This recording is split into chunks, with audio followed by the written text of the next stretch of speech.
Қайырлы кеш, қымбатты көрермен, арнада футбол 24 бағдарламасы бүгін әдеттегідей 4 күл дүние көз тіккен футболдан әлем чемпионат аясындағы матчтарға тоқталамыз. Оның ішінде әрине кеше әрең дегенде жеңіске жеткен Англия мен Бельгия құрамалары туралы және бүгін түнде өнер көрсететін Португалия мен Хорватия, Испания мен Австрия арасындағы матчтарға болжам жасайтын боламыз. Ендеше студия қонақтарымен таныс болыңыздар. Бүгін бізде футбол сарапшылары Елдос Есенбол және Есенбол Иманғазы. Қош келдіңіздер. Қош көрдік. Енді кеше көрдіңіздер, камбэкке толы күн болды кешегі күн. Англия құрамасы Конгоны 2-1 есебімен ұтты. Әрең дегенде Кейннің дублі, енді ағылшындықтарды сөз жоқ, алға шығарды. Енді бұл жерде қалай ойлайсыздар, ағылшындар басымырақ или әлсіз болды ма, әлде шынында конголықтар мықты болды ма бұл ойында? Иә, бұл жерде жалпы негізі 10 африкалық құраманың 9 плей-оффқа шықты дейміз ғой, бірақ енді әзірге Марокко ғана соның ішінде африкалықтардың үмітін ақтап келесі кезеңге өтіп тұр. Жалпы конголықтар болсын, басқа енді африкалық құрамалар болсын, Коди-Ивуар болсын, жарыс жолынан шығып қалған бірдеңе жетпей жатыр. Бірдеңе дегенде ол физикалық тұрғыдан емес, яғни физикалық тұрғыдан өте мықты екенін өздерінің дәлелдеді. Бәрібір Европа футболының бір бас жоғары екендігі көрініп жатыр деп ойлаймын. Яғни ойыншылардың жеке шеберлігі кейбір жерде шешіп кетіп жатыр. Нақты осы Англия мен Конгоның ойынына келсек, бұл жерде Томас Тухельге тосын сый болғаны, яғни Конгоның төменгі блокта қорғанысқа жатып алмай, керісінше бірінші нөмірмен ойнауға тырысқаны, ортаны жақсы өте жаба білгені, Иван Висаның кейін секілді төменге түсіп ойнағаны деген секілді сондай бір тактикалық амалдар Тухель таңғалдырған секілді. Соның бір дәлелі хайдрешн брейк дейміз ғой, жаңа шөл басарға дейін Англия тіпті соққы жасай алмады, тура бағыттап қақпаға. Одан кейін яғни прессингті түзеп және жаңа екі қапталдағы Решфорд пен Мадуекені алып тастап, орнына Гордон менен Саканы шығаруы ең ұтымды шешім болды және сол өзінің жемісін берді деп ойлаймын. Енді шыны керек, қазір Англияның қазіргі құрамы өте мықты. Пальмер болмаса да, Трент, Арнольд жоқ.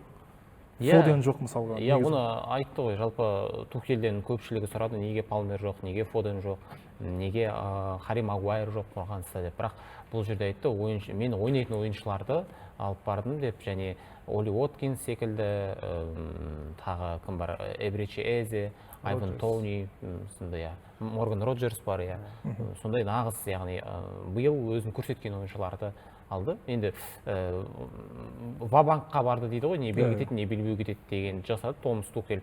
Егер бұл Томас Тухель осы жарқын нәтиже көрсетсе, ол өзін ұлы бапкер деп бір бапкерлердің қатарына қосуға болатын секілді. Ал егер ол осы алысқа шаба алмаса, онда өкінішке қарай Томас Тухельдің бұл шешімі, яғни өзін білемдікке салынғандық болып қалатын секілді. Есен, бұл сіздің ойыңыз? Бұл жерде Томас Тухель туралы айтып кетуге болады. Өйткені ол өте неміс бапкер, өте мықты бапкер. Кез келген жаңа ПСЖ-да да тренер болып жүрген кездерден, оның қандай мықты футболшы болса да, оның атақ абыройына қарамайды, ойынына қарайтын да. Бұл жерде жаңағы Реал Мадридті корольдік клуб деп Трент шақырған жоқ ол жерде. Бірақ менің ойымша кешегі ойында Трент керек болды ау деп ойлаймын. Өйткені Спенс ол Тоттенхэмде өте жақсы әмбебап қорғаушы, екі жақта да ойнай беретін. Бірақ кеше Тренттің жағында Спенс ойнады, сол жерден бір қате кетті ау деп ойлаймын. Екінші қателігі Тухельдің негізгі құрамды шығарғаннан деп ойлаймын. Өйткені мен бірінші құрамда Саканы күттім негізі. Сака мен Гордон шығады ау деп ойлап едім. Решфорд пен Мадуекеге таңдау жасапты. Сол жерден бірінші тайм бойы жаңағы Конго өте мықты ойын көрсетіп шықты. Енді Кейннің ойынын қалай бағалайсыздар? Енді дәл қазір осы әлем чемпионатында 13 голмен осы қазіргі уақытта ойнап жүрген футболшылардың арасында 3-ші орында тұр. Месси мен Мбаппеден кейін. Енді алдағы уақытта қуып жету мүмкіндігі бар ма? Бұл жерде мен қуып жетеді деп ойламаймын.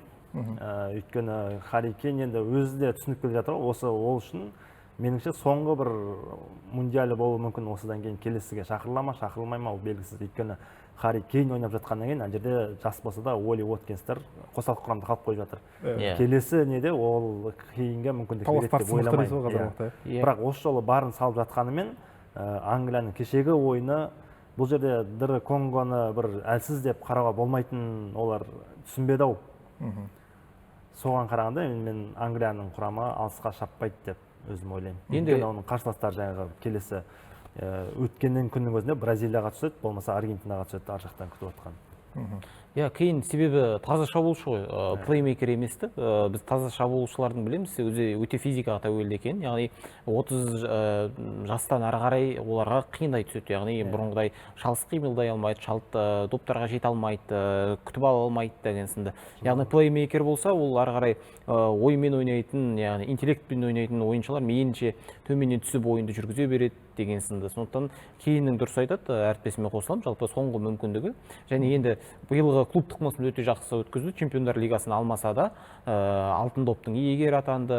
Бундеслигада екібастан, яғни голды топырлатып соқты. Сондықтан егер бұл жерде кемі финалға дейін баратын болса, Харри Кейн алтын допты алып кетуі әбден мүмкін деп ойлаймын. Енді артынша енді нағыз камбэк матч болды. Бельгия құрамасы 2-0 есебімен ұтылып жатып, 3-2 есебімен Сенегалдан басым түсті. Енді ойын туралы қалай жалпы? Бельгиялықтар бабында деп айта аламыз ба? Лукаку жүр ана жерде. Негізі Бельгия буын алмасу процесі өтіп болдау деп ойлаймын, бірақ десе де жаңағы Кевин Де Брюйне деген сияқты атағы мықты футболшылардан жанкүйерлер көп нәрсе әлі де күтетін сияқты, бірақ менің өзімнің пікірімше ол кісілердің деңгейі кетті. Өйткені кешегі ойында Кевин Де Брюйненің бірде-бір пасы дұрыс болған жоқ. Бұрынғы ойын жоқ дейсіз ғой. Бірақ енді бір жағынан бас бапкері жастарға мүмкіндік беріп, Декателараға екінші рет, үшінші рет негізгі құрамнан шығарып жатыр да.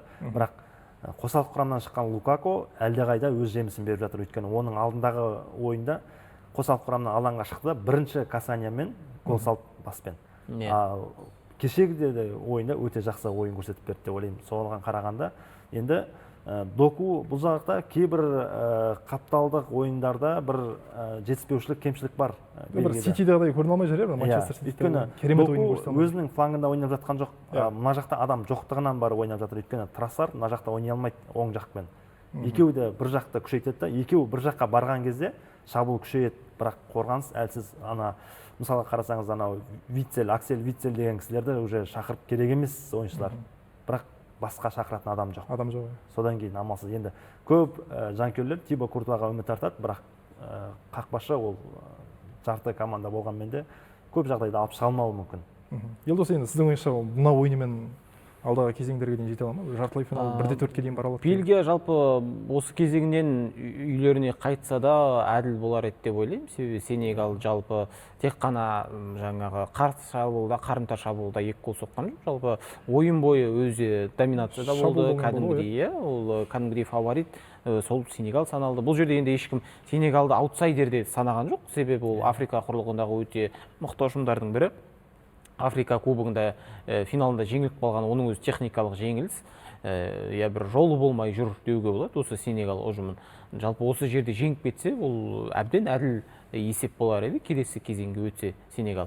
Бірақ енді жалпы Африка құрамаларына айтқандай бірдеңе жетпей жатыр. Сол меніңше Бельгия құрамасы өте нашар ойнады, және сол Бельгия құрамасының нашар ойынына қарап, Сенегал өзін бір келесі кезеңге шыққандай сезініп қойды, және сол үшін таяқ жеп қалды деп ойлаймын. Әйтпесе сәл сол бір тәртіппен, сол бір дисциплинамен ойнап, ойын аяғынан шыдап бергенде, біз 1-8-де Бельгияны емес Сенегалды көрер едік. Өткенде Германия мен Нидерландтың жолын қайталау мүмкін дейсіз ғой? Мен кешегі жаңағы Англияны бір айтып өте сайын. Германия мен Нидерланды онан бір күн бұрын шығып кетті ғой. Сол кезде мен бір өзім ойланып қалдым, еуропалық клубтарға не болып жатыр, өйткені Англия айқын басымдылықпен жеңеді деген көп пікірлер болды, бірақ Др Конго неге оны әлсіз санайды, өйткені ол Португалиямен бірінші ойын осы басталған кезде тең ойын көрсетті ғой. Сол кезде Португалия әлсіз биыл деп айтты да, өйткені мына команданы жеңе алмаған Португалия қалай чемпион болады деген әңгіме кетті да. Ал бірақ ол өзінің мықты екенін кешегі ойында көрсетті деп ойлаймын Др Конго. Енді түсінікті. Енді бүгінгі ойындарға көшсек, бүгін сағат түнгі 12-де Испания Аустрияға қарсы ойнайды. Енді сөз жоқ, қызыл фуриялар бұл ойында басты фаворит. Бірақ та енді топтық кезеңдегі ойындарына қарап, осы ойында жақсы өнер көрсетті деп айта аламыз ба? Мен өзім Испанияның 2010 жылдан бері жанкүйерімін.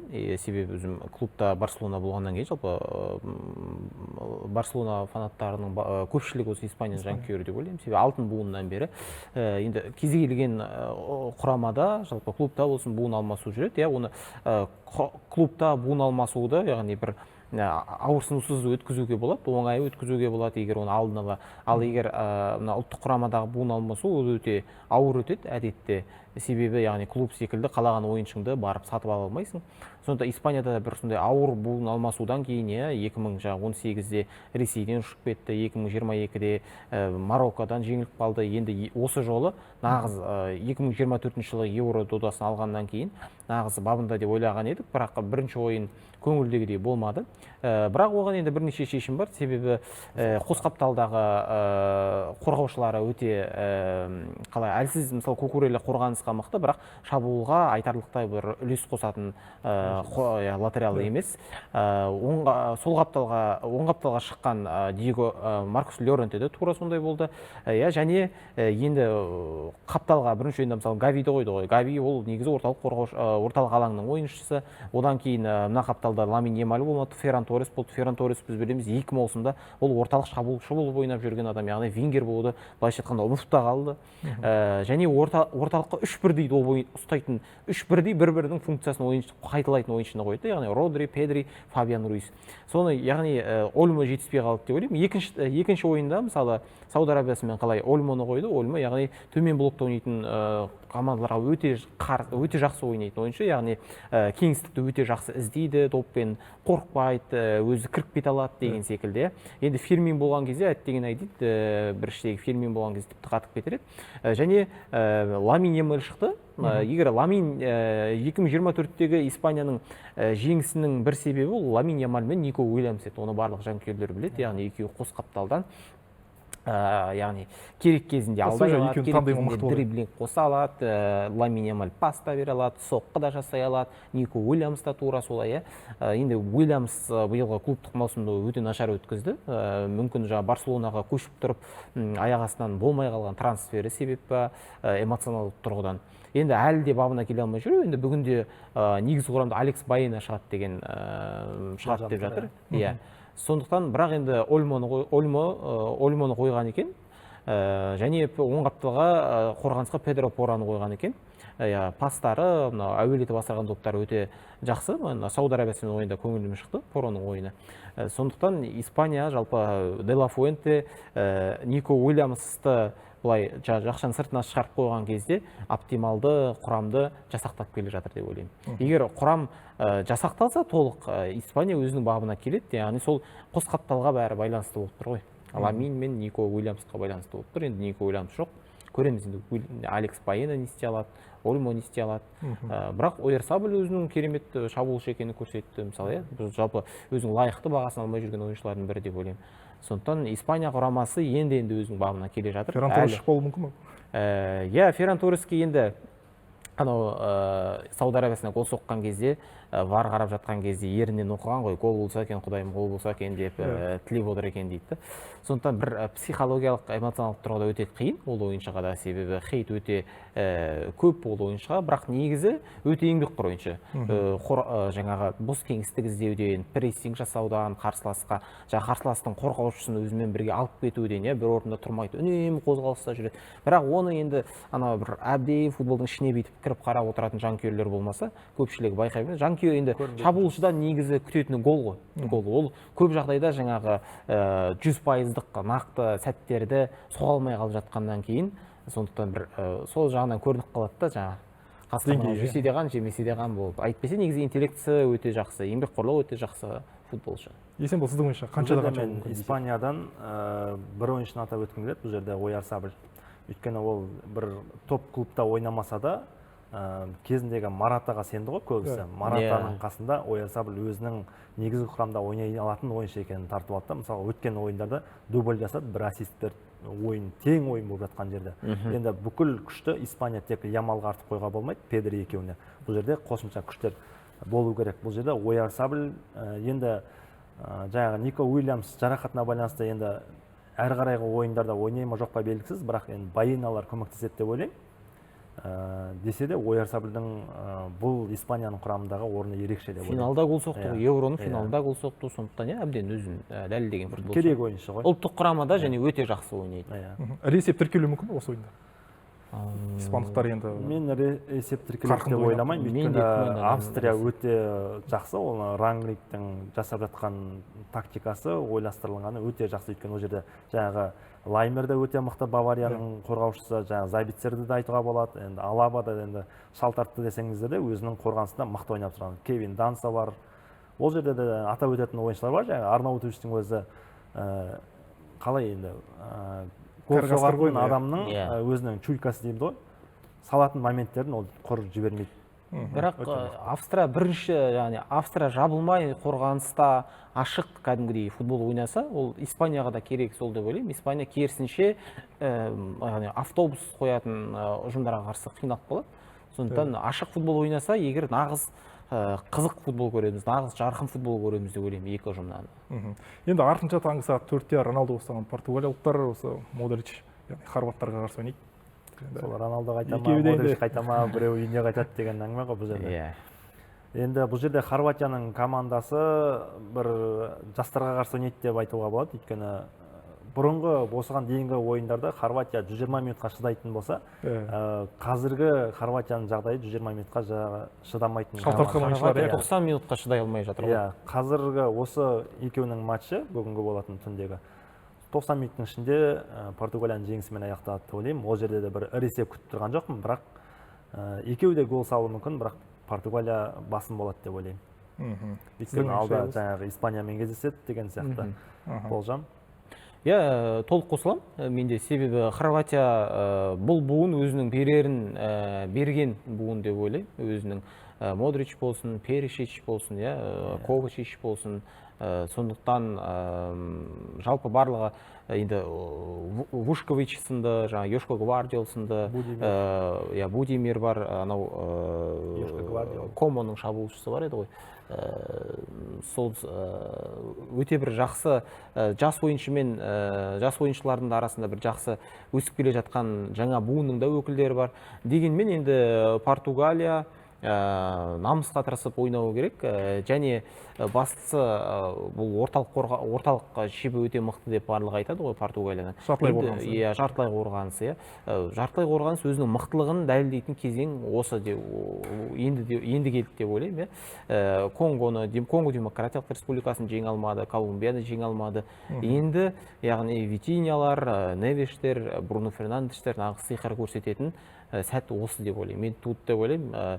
Жаңа Абылайдың астында шаппағанда атаңның басында шабасың ба дейді ғой, сол секілді. Енді плей-оффта бар өнерін салмағанда қайда салады. Енді қысқа нұсқа басты фавориттеріңіз кімдер? 2-3 команданы атап бере аласыздар ма? Мен өз басым енді Испанияға жанкүйерлік еткеннен кейін өзім Испанияның тілеуін тілеймін деп айттым ғой, бірақ дегенмен Францияны осы чемпионатқа дейін барлығы фаворит санады, бірақ мен өз басым соған күмәнмен қарайтын едім. Себебі жұлдыз көп, бірақ жаңағы аққошотан қамшаян бола ма, әрқайсысы әр жаққа тарта ма деген сынды. Жоқ, осы әлем чемпионатында керемет өнер көрсетіп жатыр. Оның бір шешімі, яғни Олисин ондықтың позициясына қойып, Дембелені қапталға жіберіп, және Мбаппені шабуылға қойғаны кәдімгідей өзінің жемісін беріп жатыр. Командадағы атмосфера да өте жақсы секілді, яғни бір-бірімен гол тойлауы, бір-біріне қолдау көрсетуі деген сынды. Дембеленің өзі шапты. Мынау енді осыған дейінгі ойындарда кем 3 голдан соғып келді, және ол әлі максимумы емес Францияның. Әлде салып жатпаған секілді.